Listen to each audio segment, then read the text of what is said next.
नमस्कार दोस्तों, स्वागत है आप सभी लोगों का एक बार फिर से हमारे इस चैनल जेआरएफ विद गुलशन में। जैसा कि आप सभी लोग को पता है कि हम लोग जो है बातचीत विद टॉपर सीरीज़ में टॉपर से बात कर रहे हैं, जो इस बार के एग्ज़ाम में जो है जेआरएफ क्वालिफाई किए हैं। इस सिलसिले में हम लोग कई सारे सब्जेक्ट के बच्चों से जो है मिल चुके हैं, जो जेआरएफ क्वालिफाई हो चुके हैं। एक बार फिर से मैं आपके साथ हिस्ट्री से जेआरएफ जो क्वालिफाई किए हैं उनके साथ बातचीत करूँगा। लेकिन इनमें खासियत ये है कि ये जो है इनका जो एमए है वो हिस्ट्री से ना होके एआईएससी से हो रहा है, एंशिएंट हिस्ट्री से। तो ये जो है इन सब्जेक्ट के बच्चों के लिए थोड़ा सा टफ होता है हिस्ट्री में जेआरएफ क्वालिफाई करना। तो आइए बातचीत करते हैं और देखते हैं कि ये जो है क्या क्या सजेशन जो है आप लोग को देते हैं, इन्होंने क्या क्या चीज़ें जो है फॉलो की थी जिससे कि इन्होंने एंशिएंट हिस्ट्री पढ़ते पढ़ते हिस्ट्री से जो है जेआरएफ क्वालिफाई किया है। तो सबसे पहले बहुत बहुत स्वागत है आपका हमारे इस चैनल में। धन्यवाद सर। अपने बारे में बताइए थोड़ा कि आपका क्या नाम है, आपका जो ग्रेजुएशन कहाँ से हुआ है, पोस्ट ग्रेजुएशन कहाँ से हुआ है हो रहा है। मेरा नाम सर लवकुश चौधरी है और मैंने यूजी यहीं से किया था 2017 से 2020 तक एआईएससी ऑनर्स के साथ। फिर मैं 2 साल बीएड किया था 2020 से 22 तक। फिर मैंने एमए यहाँ फिर से किया। अभी एमए कौन थर्ड से सेमेस्टर में? मैं इस समय थर्ड सेमेस्टर मेरा चल रहा है। और आपका इस बार कौन सा अटेम्प्ट था? ये मेरा तीसरा अटेम्प्ट था। मैंने फर्स्ट सेमेस्टर सेकंड दोनों में दिया था, दोनों बार मेरा नेट हुआ था। फर्स्ट सेमेस्टर में मेरा 1-2 क्वेश्चन से शायद रुका था, मेरा 98.4 परसेंटाइल था। तो और उसमें इस बार कितने नंबर थे आपके? इस बार मेरे एग्जैक्ट कट ऑफ ही थे, 97 थे। 97, हाँ, 194 मार्क्स थे। 194 मार्क्स। और अगर बात करें कि जो जैसे कि मैं इतिहास का छात्र हूँ और आप प्राचीन इतिहास के छात्र हैं, तो कितना सपोर्ट करता है आपका सिलेबस नेट जेआरएफ को? हम लोग काफ़ी पीछे हो जाते हैं जब हिस्ट्री के स्टूडेंट से फाइट करते हैं, क्योंकि हम लोग का जो मतलब सब्जेक्ट है वो प्राचीन भारतीय धर्म, संस्कृति और पुरातत्व है। तो हम लोग यस। को रिलीज और वहाँ से क्वेश्चन थोड़े से कम उठते हैं, और जो उठते हैं वो बहुत डीप होते हैं, खुद हम ही लोगों से नहीं होते हैं।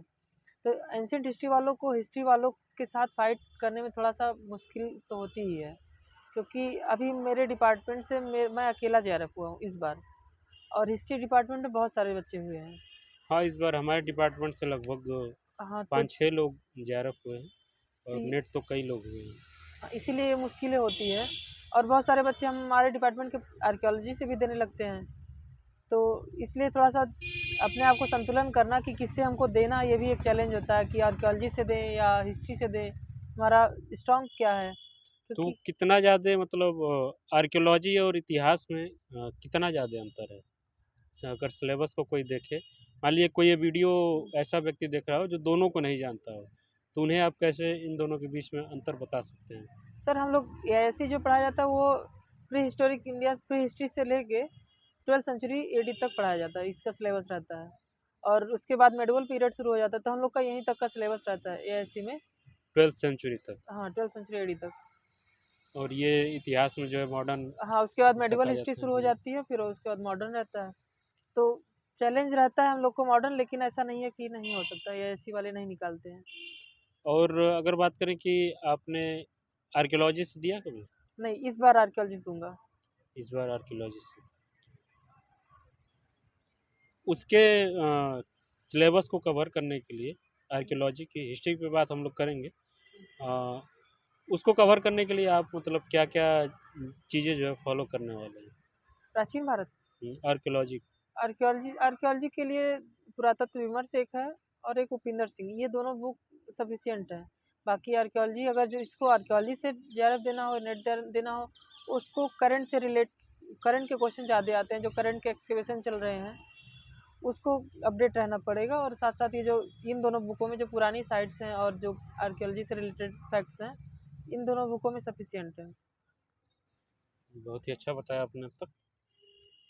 अ, ये जो नेट और जेआरएफ का एग्ज़ाम इस बार रिजल्ट आया है, उसमें फर्स्ट पेपर और सेकंड पेपर के बारे में अगर पूछा जाए कि इनका योगदान आप इस एग्ज़ाम में क्या समझते हैं, तो आपने इन दोनों को कितना-कितना टाइम दिया था? इन दोनों का सर सामंजस्य होना बहुत बड़ी बात है, क्योंकि मैं फर्स्ट अटेम्प्ट जब दिया था तो मेरे फर्स्ट पेपर में 36 क्वेश्चन सही थे, और मेरा मेन पेपर ही मेरा पिछड़ गया था, 45 में 46 क्वेश्चन सही थे। तो उधर एक तरफ बहुत अच्छा कर जाना और एक तरफ बेकार कर देना, उसमें भी नेट ही रह गया। दूसरे वाले में भी यही हुआ, मेरा 33 क्वेश्चन सही था फर्स्ट पेपर में और सेकंड पेपर फिर मेरा खुद का पेपर पिछड़ गया। इस बार मैंने ध्यान दिया था फर्स्ट पेपर को थोड़ा सा कम करके अपने पेपर, क्योंकि वो मुझे पता था कि मैंने वो पढ़ लिया था अच्छा खासा और सेकंड पेपर पे ध्यान देने की ज़्यादा ज़रूरत थी। तो मैंने दोनों में बैलेंस बनाया था कि इस बार बैलेंस थोड़ा बना तो फिर JRF हुआ। बिना एक बैलेंस बनाए आप JRF नहीं हो सकते, नेट हो सकते हैं। तो इस बार कितने क्वेश्चन सही थे आपके? मेरे 32 क्वेश्चन फर्स्ट पेपर में फर्स्ट थे पेपर और ये 65 क्वेश्चन इस हिस्ट्री में थे। 32 क्वेश्चन फर्स्ट पेपर के लिए इस बार बहुत ही अच्छा स्कोर मैं बोल सकता हूँ, क्योंकि इस बार का पेपर जो आप अगर दिए होंगे तो महसूस किए होंगे कि हाँ, थोड़ा सा पिछले कई सालों से बहुत कठिन पेपर आ रहा हाँ है, फर्स्ट इस पेपर बार में। आया था।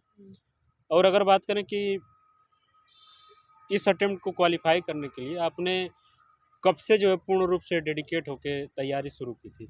मैं इसी बार दिया था, इसके पहले मैं किसी बार तैयारी नहीं किया था उतना। मतलब सेमेस्टर चल रहा था और मैं चूँकि बीएड भी किया था, तो इसके पहले मैं KVS वेवीएस का एग्ज़ाम मेरा था तो उधर फोकस किया था। नेट के लिए मैं इसी बार पढ़ा था बस। अ, कितना समय पहले से मतलब पढ़ाई की थी? 1 महीने, 2 महीने? चूँकि मेरा बेस अच्छा था, मतलब मेरे हिसाब से मैंने बेस अच्छा था मेरा फर्स्ट ईयर, मतलब ग्रेजुएशन भी यहीं से था और इसके बाद पीजी भी मैं रेगुलर क्लास कर रहा था। तो बेस अच्छा था, इसलिए मैं लास्ट में 1 महीने ही अच्छे से खूब मतलब ठीक-ठाक पढ़ाई की थी। उसके पहले मैं पढ़ा, ऐसा नहीं है पढ़ता नहीं था, जुड़ा था, उसी चीज़ से जुड़ा था, लेकिन पूरी तत्परता नहीं थी उतनी जितनी होनी चाहिए थी।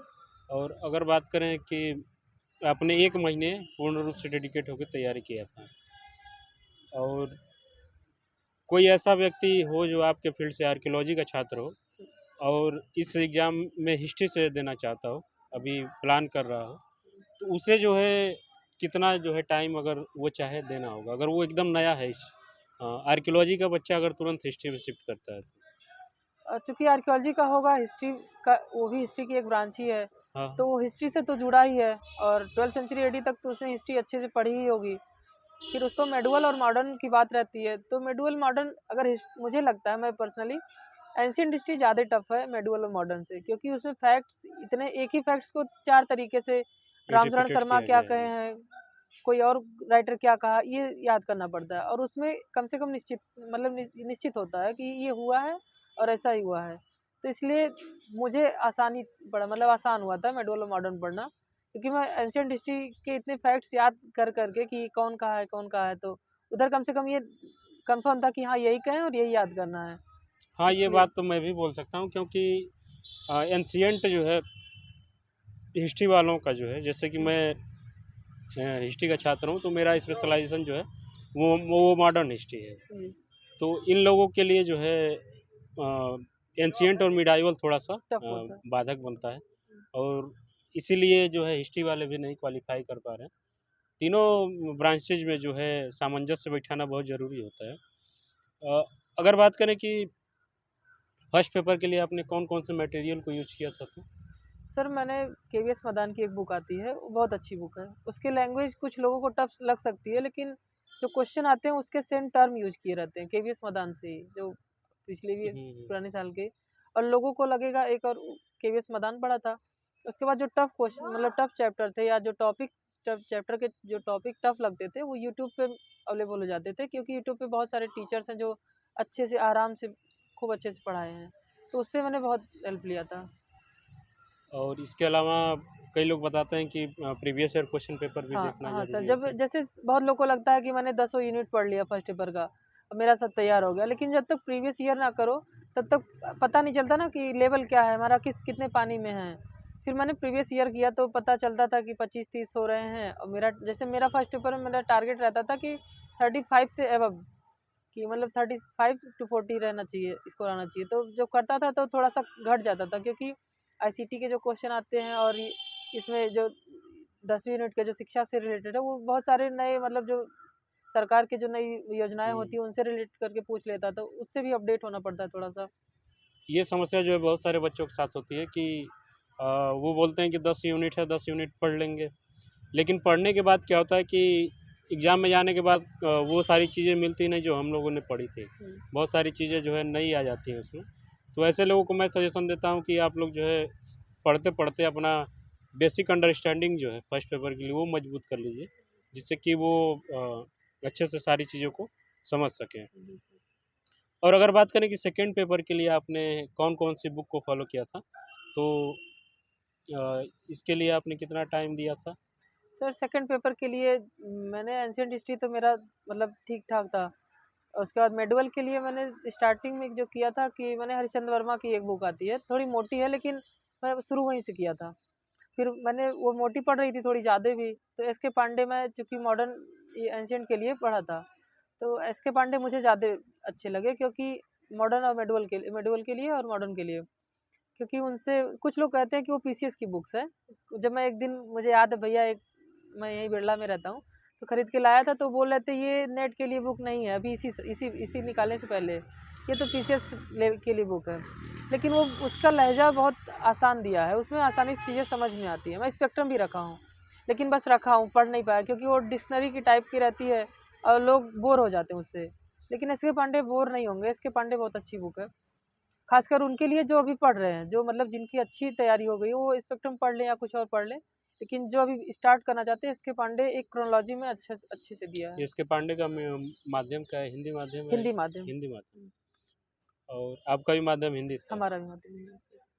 और बात करें कि आपने तीनों पोर्शन के लिए एस के पांडे बस फॉलो किया था? मैंने मेनली मेरा बेस बुक है एस के पांडे बेस बुक था।